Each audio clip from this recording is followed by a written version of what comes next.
অনেকদিন পরে প্রিমিয়ারে অনেকদিন পর দেখা হচ্ছে তোমাদের সকলের সাথে। মধ্যখানে অনেকগুলো প্রিমিয়ার মিস করেছি।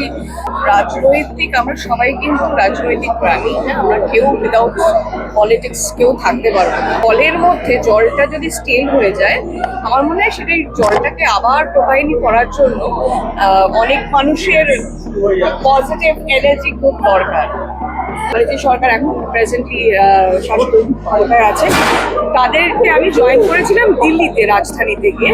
সেও একটা বিশেষ কারণে, তখনও এই ইন্ডাস্ট্রি 2019-এ বোধহয় জয়েন করেছিল। ইন্ডাস্ট্রিটা তখন যেই তোমরা ব্যান্ড কালচার নিয়ে এখন গত 2 বছর ধরে 24 থেকে আমরা অনেক বেশি সড়ক মানুষ বেশি টানতে পারে, সেটা 2019-এও ছিল। প্রাক্তন মুখ্যমন্ত্রী, আমি একটা কথা বলবো, মমতা বন্দ্যোপাধ্যায়ের সাথে যে মনে করো, আমি আত্মীয়তা বলবো না, একটা প্রথম একটা কানেকশন, সেটা আজকে থেকে নয়, 2007 থেকে।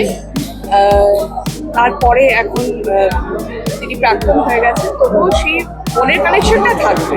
কিন্তু একটা বোধহয় ভুল কোথাও ইনফরমেশন ছড়িয়ে গেছে যে 21শে জুলাই মঞ্চে যাওয়া মানেই হচ্ছে যে আপনি দলের সাথে ওতপ্রোতভাবে যুক্ত।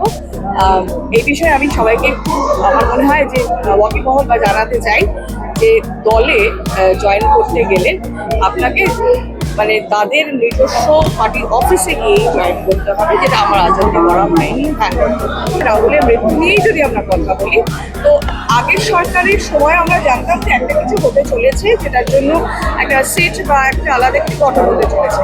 কিন্তু আবার নতুন সরকার যারা এসেছেন এখন ক্ষমতায়, বা যারা আমাদের শাসন নিয়েছেন রাজ্যে, তারাও কিন্তু একইভাবে বলেছেন যে একটা সিট গঠন করা হবে, এবং সেটা কিন্তু দেশের প্রধানমন্ত্রী পর্যন্ত সেটাকে অ্যাড্রেস করেছে। যারাই মনে করো বিরোধী রাজনীতি করে, তাদেরকেই কিন্তু সেই খেসারতটা দিয়ে যেতেই হয়। 26-এর ইলেকশনের পরে আরো বেশি করে বুঝতে পেরেছি যে এত কর্মীদের নিয়ে দল, তো আমি সব দলেরই কথা বলছি, কর্মীরাই আসল দলে, তারা যেন বঞ্চিত কোনো জায়গা থেকে না হয়, আর তারা যেন সব দিক থেকে সঠিক জায়গা পায়, এটাই আমরা ভেতর থেকে চাই। রাজনীতি করলে রাজনীতিই করতে হয়, কারণ ওটা সমাজ সেবার কাজ, তো ওটার জন্য একটা আলাদা একটা মনন দরকার হয়। আমার মনে হচ্ছে যা হয়েছে, যা হচ্ছে সেটা ভালোর জন্যই হচ্ছে। আগামী দিনে যেটা হবে সেটা হয়তো ভালোর জন্য হবে, দেখা যাক আর কথা কি হয়।